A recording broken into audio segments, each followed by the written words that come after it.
Ouais. c'est plus douloureux. On va continuer parce qu'il y a pas mal de clés et j'aimerais revenir sur ce bénéfice secondaire. Ça va éclairer beaucoup de gens, je pense, de se dire, bah, tiens, moi, je veux vraiment en fait me libérer de ça et j'y arrive pas. Pourtant, j'ai été voir plein de guérisseuses et toi, Sandrine, ayant travaillé avec beaucoup de personnes, tu peux parler d'expérience par rapport à ce bénéfice secondaire. Est-ce que tu peux nous Ouais. éclairer? Ouais, ouais.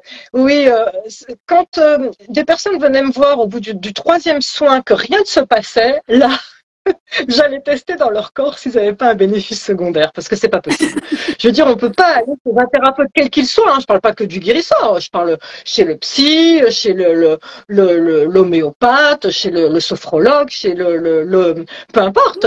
On peut pas faire plusieurs séances chez un thérapeute sans qu'il se passe rien. Mm.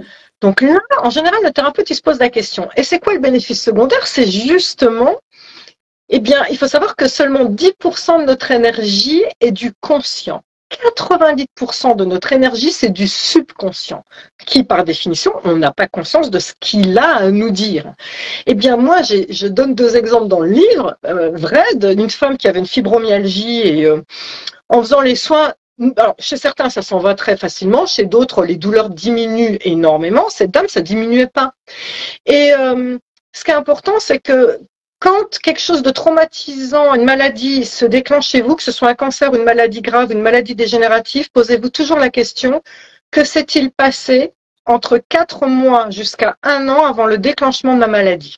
Donc je pose cette question à cette dame. Je lui dis, qu'est-ce qui s'est passé entre il y a 4 mois et 1 an avant le déclenchement de votre fibromyalgie? Et là, elle me dit, ah ben mon mari m'a annoncé qu'il divorçait et le choc, ça a créé la fibromyalgie. Et je lui dis, ah oui, et alors il se passe quoi depuis? Elle me dit, ah ben il divorce plus, il reste avec moi. Et là, j'ai dit, bah ok. Là, voilà.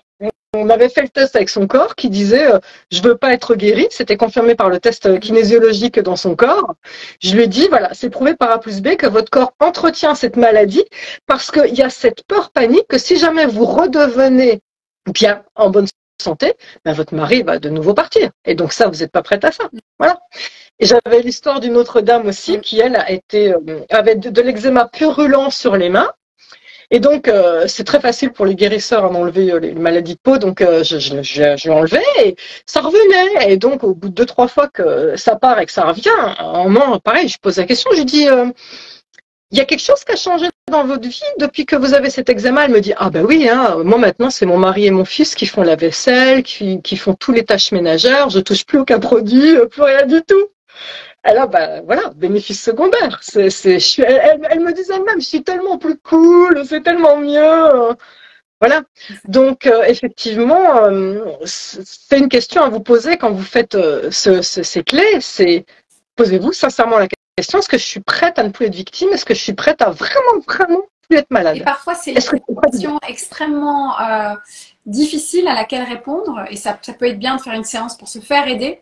Pour vraiment, parce que la guérison commence aussi avec la prise de conscience, comprendre. Si quelqu'un va vous exactement. donner la réponse en disant mais vous n'avez pas envie de guérir, vous allez faire une résistance. Ben, elle raconte n'importe quoi, cette personne, et on part et on se braque en fait. Tandis que si elle l'éclaire ou elle vous permet de mettre en lumière certaines choses, d'ailleurs les bons psychologues font ça. En fait, ne donnent jamais d'éléments de réponse. Ils invitent avec des questions à ce que ces éléments de réponse arrivent. Et c'est ce que font aussi les bons guérisseurs.